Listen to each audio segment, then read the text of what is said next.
యాదాద్రి భువనగిరి జిల్లా ఆలేరు పట్టణ కేంద్రంలో శుక్రవారం స్థానిక బస్టాండ్ సమీపంలో ధాన్యం కొనుగోళ్లపై రైతులు పండించిన వరి ధాన్యాన్ని జాప్యం చేయకుండా వెంటనే కొనుగోలు చేయాలని డిమాండ్ చేస్తూ తెలంగాణ రక్షణ సేన ఆధ్వర్యంలో నిరసన కార్యక్రమం నిర్వహించారు. తెలంగాణ రక్షణ సేన రాష్ట్ర నాయకులు కందాడి మణిపాల్ రెడ్డి నాయకత్వంలో స్థానిక గేట్ నుండి బస్టాండ్ వరకు ర్యాలీ చేపట్టారు. యాదాద్రి భువనగిరి జిల్లా ఆలేరు పట్టణ కేంద్రంలో శుక్రవారం స్థానిక బస్టాండ్ సమీపంలో ధాన్యం కొనుగోళ్లపై రైతులు పండించిన వరి ధాన్యాన్ని జాప్యం చేయకుండా వెంటనే కొనుగోలు చేయాలని డిమాండ్ చేస్తూ తెలంగాణ రక్షణ సేన ఆధ్వర్యంలో నిరసన కార్యక్రమం నిర్వహించారు. తెలంగాణ రక్షణ సేన రాష్ట్ర నాయకులు కందాడి మణిపాల్ రెడ్డి నాయకత్వంలో స్థానిక గేట్ నుండి బస్టాండ్ వరకు ర్యాలీ చేపట్టారు. ఈ సందర్భంగా మహిళలతో కలిసి వినూత్నంగా బతుకమ్మ ఆడి ప్రభుత్వానికి వ్యతిరేకంగా నిరసన తెలిపారు. ఈ సందర్భంగా కందాడి మణిపాల్ రెడ్డి మాట్లాడుతూ రాష్ట్ర వ్యాప్తంగా మార్కెట్ యార్డులు, ఐకేపీ కేంద్రాల్లో రైతులు వడ్ల అమ్మకాల కోసం నెలల తరబడి ఎదురు చూస్తున్నా ప్రభుత్వం స్పందించడం లేదని విమర్శించారు. సీఎం రేవంత్ రెడ్డి ప్రభుత్వం రైతుల సమస్యలను పట్టించుకోకుండా నిమ్మకు నీరెత్తినట్లు వ్యవహరిస్తుందని ఆరోపించారు. రైతులు ఎండల్లో కొనుగోలు కేంద్రాల వద్ద పడిగాపులు కాస్తూ తీవ్ర ఇబ్బందులు పడుతున్నప్పటికీ స్థానిక ఎమ్మెల్యే బీర్లయ్య మాత్రం సైకిల్ యాత్రలతో కాలక్షేపం చేస్తున్నారని మండిపడ్డారు. రైతులు కష్టపడి పండించిన పంట చేతికొచ్చినా కొనుగోలు లేక ఇబ్బందులు ఎదుర్కొంటున్నారని ఆవేదన వ్యక్తం చేశారు. ఇప్పటికైనా కాంగ్రెస్ ప్రభుత్వం రైతుల పట్ల చొరవ తీసుకుని ధాన్యాన్ని వెంటనే కొనుగోలు చేసి రైతులను ఆదుకోవాలని తెలంగాణ రక్షణ సేన నాయకులు ప్రభుత్వాన్ని డిమాండ్ చేశారు.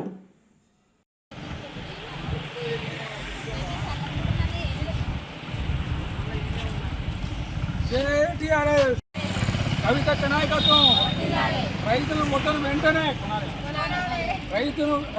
వడ్లను వెంటనే రైతు ధాన్యాన్ని వెంటనే రైతు ఆత్మహత్యలు చేసుకోవద్దు రైతు ఆత్మహత్యలు చేసుకోవద్దు.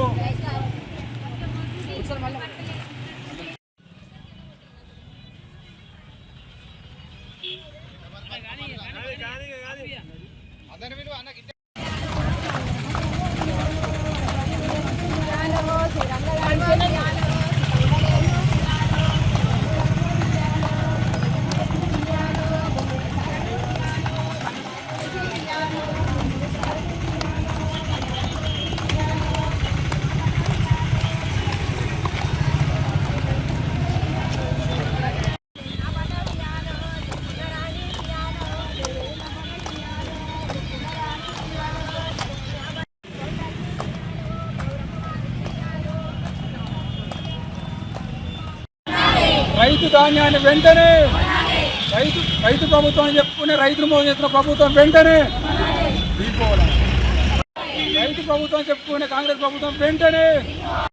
తెలంగాణ రక్షణ సేన ఆలేరు నియోజకవర్గ ఇన్ఛార్జిని ఈరోజు మన తెలంగాణలో కాంగ్రెస్ ప్రభుత్వం రైతు ప్రభుత్వం చెప్పుకున్న ప్రభుత్వం ఏదైతే ఉందో ఇలా రైతును మొత్తం నయవంచన చేస్తుంది.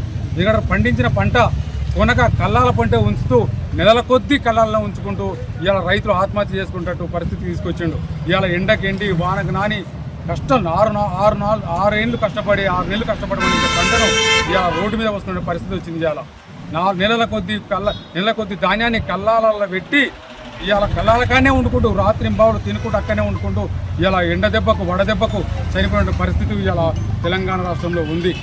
కానీ ఈరోజు ఎమ్మెల్యేలు సైకిల్ యాత్రలు చేస్తున్నారు, కానీ కల్లాల యాత్ర ఏమని చెప్తున్నారు. ఇప్పుడు మన ఆలేరు నియోజకవర్గంలో ఎమ్మెల్యే బీర్లయ్య గారు సైకిల్ యాత్రలు చేస్తున్నాడు. ఇలా రైతులు ఆడ ఎండకెంటి చచ్చిపోతుంటే రైతు ఆత్మహత్యలు చేసుకుంటుంటే ఇలా కల్లాల యాత్రలు చేయకుండా రైతు రోడ్ల మీద యాత్ర చేస్తున్నటువంటి పరిస్థితి ఇలా అవ్వబడుతుంది. ఇలా యాదాద్రి భువనగిరి జిల్లాలో రైతులు చాలా ఇబ్బందులు ఉన్నారు. ఎందుకంటే రైతులకు పంట పండించుకున్న తర్వాత ఎక్కడ ఒడ్లు వేయాలనో ప్లేస్ కూడా లేదు, వాళ్ళు నిల్వ ఉంచుకునేందుకు స్థలాలు లేవు. ఇలా కళ్ళాలు ఉట్టి గుండల పొంటి పోసుకుంటే వర్షం వచ్చి నాని ఇలా వద్దలుగా పారిపోతున్న పరిస్థితి కొన్ని దిక్కులు ఉన్నది. ఇంకా ఇప్పటికి వర్షాలు వస్తున్నాయి, వర్షాలు వచ్చే సూచనలు ఉన్నాయి, గాలి వాన దుమారాలు వచ్చేటి ఉన్నాయి. ఇప్పుడు వర్షాలు పడితే రైతుల పరిస్థితి ఏంటి, ఇంకా ఎదురు చూస్తున్నటువంటి పరిస్థితి ఉన్నారు. పండించడానికి 4 నెలలు పడుతుంది, అమ్ముకోవాలంటే 3 నెలలు పడుతుంది. రైతు ఎప్పుడు నిలకడ ఉంటుంది, ఎప్పుడు బతికేదైనా రైతుకు జీవితం ఎక్కడుంది, రైతుకు కంటిన్యూ నిద్ర ఎప్పుడు పోతాడు, ఎలాంటి పరిస్థితులు లేవలేవు. ఇలా ఐపీఎల్ మ్యాచ్ జరుగుతుంది, అక్కడ ఇలా క్రికెట్ మ్యాచ్ జరుగుతుంది, అక్కడ కొంచెం మబ్బు వచ్చినట్టు చాలా అక్కడ పరదలు వేస్తారు. అక్కడ కోట్ల రూపాయలు అలాంటివి ఖర్చు పెడతారు, కానీ రైతుకు మాత్రం కనీసం పండించిన పంటలను కాపాడుకోవడానికి ఎలాంటి పరదలు లేవు, ఎలాంటి స్థలాలు లేవు. రైతు చాలా బాధపడుతున్నారు, చాలా చచ్చిపోతున్నారు, జీవోత్సవం లేకుండా ఆగిపోతున్నారు. తిండి తినాలన్నా నిద్ర పట్టాలన్నా కష్టమైపోతున్న పరిస్థితి ఇలా యాదాద్రి భువనగిరి జిల్లాలో ఉంది. ఇంకొకసారి ఇది ఇప్పటికైనా ధాన్యాన్ని త్వరగా కొనకపోతే మేము మాత్రం ఊపిన తెలంగాణ రక్షణ సేన పార్టీ ఈ రాష్ట్రంలో ఉన్న ప్రతి ఒక్క రైతు దగ్గరికి వెళ్ళి రైతు బాధలతో రైతులతోటే మీ ఎమ్మెల్యే తిరగకుండా ఊరా తిరగకుండా చేసే పరిస్థితి వస్తాయని చెప్పి నేను తెలియజేసుకుంటున్నా.